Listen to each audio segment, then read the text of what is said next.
We now have a new presidential administration. We have something called the alt-right that a lot of us hadn't heard of just weeks ago. We don't know what do people think in other countries, especially people in Europe who might have lived or grown up in a system where this was real. The this I'm talking about is that. I've spent a decade taking a bite out of conspiracy theories, unraveling urban legends, and grappling with worldwide top-secret issues. I've even racked up some of their awards. All while ferreting out the bottom line. On all topics, controversial, bizarre, and taboo. Interviewing movers and shakers, agitators and muckrakers. But that doesn't answer my question. That is all I'm answering. With me, Cary Harrison, as your guide. Harrison with you, your new best friend, streamcasting and live FM broadcasting from West Coast to East Coast, here and there, and a few spots in Europe. This is Go Harrison. Many of us, well, how about 7 billion people across the planet, were actually surprised at the turnout in the recent U.S. election. We have this new organization called the alt-right, or alt-right, the old right, or whatever they are. All these things that most Americans had never heard of. We're lucky to be joined today by Jan Tussing. He's an independent journalist, a German journalist, and a filmmaker who has been working with German public radio for 20 years, exactly 20 years now. That would be 2 decades for us Americans who are just learning our math skills. A foreign correspondent for Great Britain, then Western Africa, and until recently for the U.S., based out of Los Angeles. Now working in Frankfurt in the cultural department. You won the LA Press Club Award in 2012 for the international feature category for a report in poverty in Silicon Valley. Poverty in Silicon Valley. We have what appears to be a very aggressive administration. If you are Steven Spielberg and you're making a movie and you cast all your actors to be a certain way, that's what your movie's about. So we have an administration who's casting his surrounding characters. A lot of people think it looks similar to what we saw in European history, say 70 years ago. American, learning math skills. So should we just assume that everyone's kidding, or what are you guys saying in Europe? Well, I can tell you what the reaction was in Germany, and it was pretty fierce. Nobody thought it would happen. Yeah. And then afterwards everybody said, well, nobody thought Brexit would happen, and then it did. So actually, I think nobody thought it would happen, even though there was a big, everybody was tense. But then afterwards there was a huge shock, and now, since the election, there's nothing else on the news in Germany but what Trump is doing and thinking to do. Right. We have something here called Godwin's Law, which is whenever you say Nazi or Hitler, immediately people glaze over and you can't talk about anything seriously anymore. It's called Godwin's Law, and it works in the American psyche. The New York Times in 1922 wrote an article about a guy named Adolf Hitler, and they said he's just kidding. He's just stirring up people to get the votes. Once he's in, he's really going to be a nice guy. Then in 1924, after Hitler had been in jail, they said, well, I guess we made a mistake. And yes, Hitler was elected democratically, and people thought he was just a nutcase, and many people didn't think he would last long, especially the ones who were in power, especially the ones who were aristocratic. Of course, this proved to be wrong. And what I think is very similar, and what I think both people like Trump and Hitler draw on, is at the time Hitler said, well, let's make Germany great again, because they had just lost the First World War.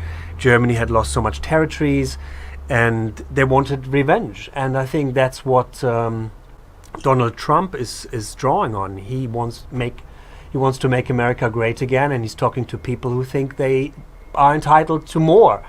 And so there are lots of very dangerous parallels. And I think, what is Trump standing for? I don't know. Is he standing for family values or friendship? I don't know. What does he stand for? And that's the big question for me. Well, and I don't have that answer, frankly. In fact, nobody seems to when I ask them.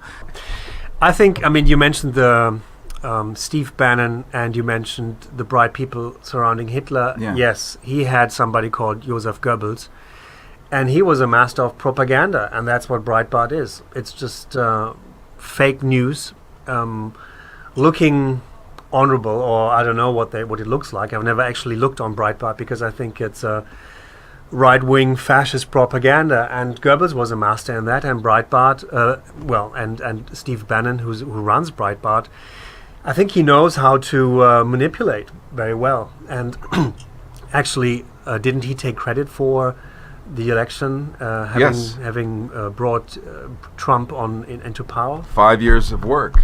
Yeah. And now he's compensated. Now he gets what he wanted. I wonder what his salary will be under Trump.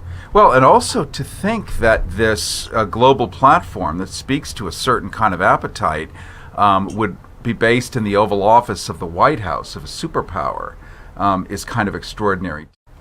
Again, what does Trump really think? You don't know. He says this and then he says that. He contradicts himself all the time. And that's the big danger. Why would he stand for suddenly, tolerance and democracy and pluralism and what have you? No, he stands for what he talked about before. So I think it's going to be very dangerous, especially with all these Nazis now coming out of their rat holes. And what I find very unsettling is when you see all the hate attacks and hatred-motivated attacks that happen in the US right now. I mean, guess what it will be once he's in power on January 20th. The same thing you saw with Brexit, before Brexit and after Brexit. Now you have all these hate crimes soaring in Britain. And that's the big danger. And I think Trump, he's going to be like Pippi Longstocking. He will just make the world as he pleases, and he won't have any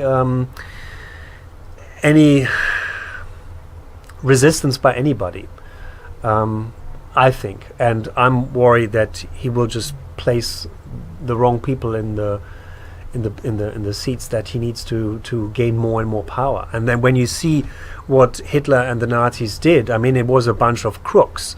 And they just took over all the institutions. And that's what Trump and likes of Bannon and Pence will do. They just will place the right people at the right in the right positions, and then get more and more power until a point where you can't swap it anymore. One of the things that's a real luxury for us is to hear outside voices, because our discourse all happens in America, amongst each other, and we're not taught this stuff in school. We have no institutional memory. We have no history of anything. George Washington never told a lie and rode across the Potomac.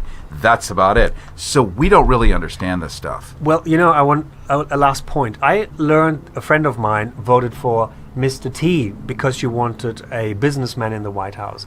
And not from the A-team. That's a different Mr. T. Yes, and I was shocked, and I don't know how to, talk to her now, because to me it's like a personal offense. She voted for somebody who's against all what I stand for, all my lifestyle.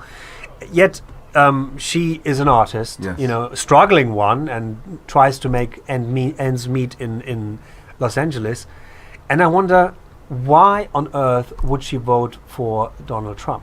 And I think there's so many people who just did the same thing, and it's a total confusion in this country where people don't know what's right and wrong. And I think the problem here, what I see from the outside, is that you don't have any compass. North, south, east, west. People don't know where's what.